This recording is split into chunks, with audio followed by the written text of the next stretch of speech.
Hello everyone and welcome back to another Road to Vostok video. Today I just want to go over a few of the highlights from the dev session that was just recently posted. Antti did go into detail on a lot of the stuff that he's been doing behind the scenes to make the game better, but I'm going to cover the things that carry more of a real world impact for us, the player. With that out of the way, let's get into it. First off, real quick, I want to make mention of the inventory capacity that I briefly touched on in my last video covering the new inventory system. So as it turns out, that number will not remain static. It'll actually increase or decrease in value depending on the clothing you're wearing or the backpack that you have on or other accessories, as it would in real life. So for example, if you're wearing a pair of jeans and you come across some cargo pants and you swap them out, your inventory capacity would actually increase in value accordingly. Moving on to the world map, we were told that the village map on the demo is actually only half of its final size. So it's exciting to know that there will be more content even for that portion of the map coming in the future. Also, Antti is working on Shipyard currently, so that's what's in development as we speak.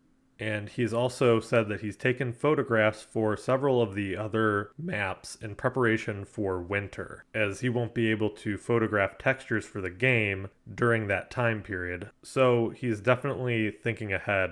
With Shipyard in mind, Antti said that this map will include more verticality to the gameplay, so it's not going to be as flat as the village map.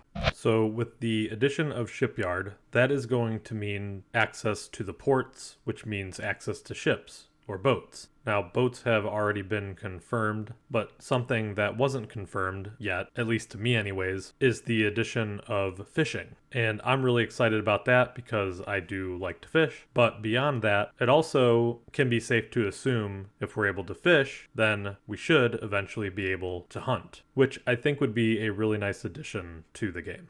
So we've covered some aspects of Village and Shipyard. Next, I want to move a little more east on the map. Now, it wasn't completely clear which 3 maps will be in the second iteration of the demo, but we do know the village is obviously one, since it already is playable, and since Antti is currently working on Shipyard, we can only assume that that map will also be included on the next demo. My guess is that Highway would be the next logical map, considering that Highway stretches to the border, and in the next playable demo, we will have one playable map in the Vostok area. Now, it's well known that as you move from the west side of the map towards the border zone, the game progressively gets more difficult. Something interesting to note is that Antti has said that there is an ambient music soundtrack that will reflect the danger as you move more towards the border zone. Speaking of moving through the border zone, an additional layer of danger that's added to this game, aside from the AI getting progressively difficult, is the fact that some of the border crossings will actually involve different skill sets to advance into the Vostok zone. The example that he gave here in the dev session is one of somewhat of a platformer. He mentioned that there will be a bridge that's slightly broken up into patches, which means you'll have to leap from section to section until you get across. So if you fall to your death, well, that inevitably means if you die, you lose all your stuff.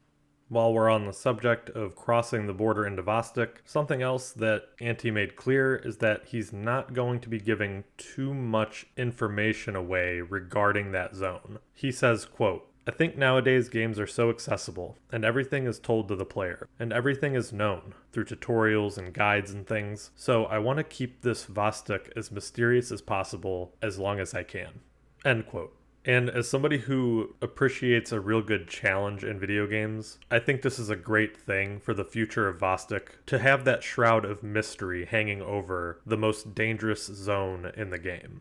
Now, I'm going to take a step back. Let's go back to Airfield, because something that Antti mentioned about this map, specifically in this picture right here, is that there will be some aircraft wreckage here that can be explored, but in order to get some of the high quality loot that you can find in some of these downed aircraft, you have to survive incoming fire from the tree line back here in the background.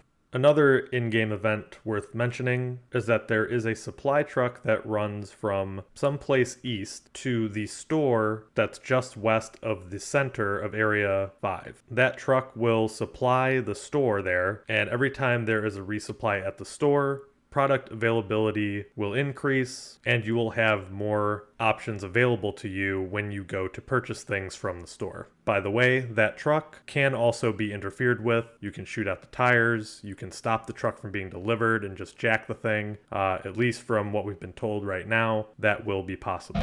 And that'll about do it for this video. Like I said, Auntie did go over quite a few other things that were more on the technical side of developing the game, but I just wanted to cover more of the feature side of things so you can get an idea of what to look forward to in Road to Vostok. If you enjoyed the video, think about leaving a like or a comment, and maybe I might keep doing these in the future. That's all I got. Until next time, peace.